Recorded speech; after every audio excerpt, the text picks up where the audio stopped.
am getting ready to make some baked beans so that I can can them and have them whenever I want them. In here I have 2 onions diced up and 3/4 cup of brown sugar that I made, so it already has the molasses in it. If not, the recipe does call for 3/4 cup of store-bought brown sugar and then 3/4 cup of molasses. But since I made mine, already has molasses in it, so I'm just gonna add maybe a tablespoon more. I have my homemade bacon that I made in my wood fire oven, so I'm gonna chop that up next and add that in there. Just a little disclaimer is that I did freeze my bacon so it'll cut up into chunks easier. But if you want to make a vegetarian style, do not add the bacon. I am not, so I'm just gonna chop up my bacon. But since it was frozen, it will make it easier to chop. So I do suggest doing that. You can use store-bought as well. However, a pork belly was a lot cheaper to turn into bacon. The next time I make it, I will make a video on that. All right, so I have all my bacon chopped up here. And as with any other good ingredient that is your favorite, you can measure with your heart and love and put as much in as you want, or you can go ahead and omit it if you're doing a vegetarian style, like I said earlier. I have not tried it with ham, but that is another alternative that you can attempt if you want to do some ham in it instead of bacon. But I'm probably about have a half a pound here. So we're going to add it into our Dutch oven. Okay, so now we have it in our Dutch oven, and I am using a very large Dutch oven because there won't be a lot of room left. In fact, I may actually have to switch it to my other cast iron Dutch oven. We shall see when I go to put the beans in, but I'm thinking I'm going to have to put it in the bigger one. I did have to switch to my other cast iron Dutch oven because it is bigger. I do have about 2 pounds of beans, which I had put in soaked overnight. So normal calls for Great Northern beans. Standard baked beans call for these types of beans, the Great Northern. I, however, had found these at a big box store that begins with W. And they are listed as a type of Mexican bean. I do not remember the name of it. I will put a picture in at the very end of this for reference. So we are going to try with these. And I am going to go ahead and we're going to heat up all of this in here so that the brown sugar melts. And I have my oven, preheating to 300 degrees. I am also going to add 2 teaspoons of salt. I apologize, I dropped that. 2 teaspoons of salt.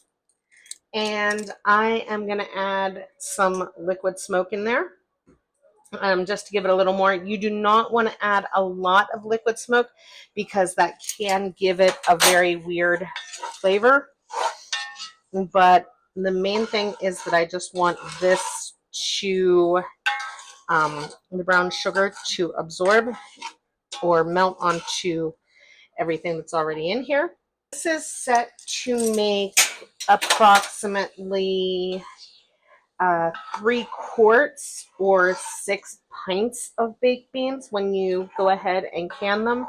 Now, you do have to pressure can these. There is no vinegar base in these, and with the meat, it does call for pressure canning. If you are a Rebel canner, I don't know how to tell you to Rebel can this. I am just following the standard directions for canning for this one. So I just want to kind of reduce this a little bit so that everything's soft. And then we will add our beans, and then we add water and put it into our oven for approximately 4 hours at 300 degrees. and do it low and slow and continue to add water as needed so that it does not dry out. I am adding my 1 more tablespoon of molasses. And then just a little bit more, a little bit of the liquid smoke. You can add this or leave it out. But like I said, you do not want to add a lot. I did probably about 8 drops. It can leave a very odd taste if you put too much in it. And I also did smoke the bacon when I made it. So there's also that in there. So we don't want to overwhelm it. But we're just going to let this reduce down a little bit. So now we are ready to add the beans. As you see, there's a liquid in the bottom of it. If you feel like if you taste it and feel like it's a little too sweet, don't worry, because you do have to add water to this. So it is going to dilute and it will become less sweet. If you feel that it's not sweet enough, go ahead and add a little bit more brown sugar. I did, just knowing that I'm going to dilute it. And like anything with cooking, it's measure with your heart and love and whatever you want to put in there. Just if you need more, add more. If you need less, add less. Well, you can't add less, but you can always add more if you need it. And if you would like to add some garlic or other seasonings to it, I'm just going to leave it as it is. I have just added in my beans, so I'm going to stir. And you see how close to the top it is. This is a 7-quart Dutch oven. And you're going to want to do a pan that has a tight fitting lid that can go straight from the stove to the oven. As you see, the beans are still kind of hard. They're not soft yet, but they will be cooking in the oven. I'm just making sure that all the flavors get mixed around. And I'm going to add some water to it. Now we want to make sure the beans are covered with the water. And remember, you're going to want to keep checking on this because the beans will soak up the water as they cook. So we're going to go ahead and put our oven in it, or our lid on it, and put it in the oven. And we will set a timer for 4 hours. This is what the baked beans now look like. We are going to let it sit for a little bit. And I did taste the seasonings, and it is spot on for the way I like it.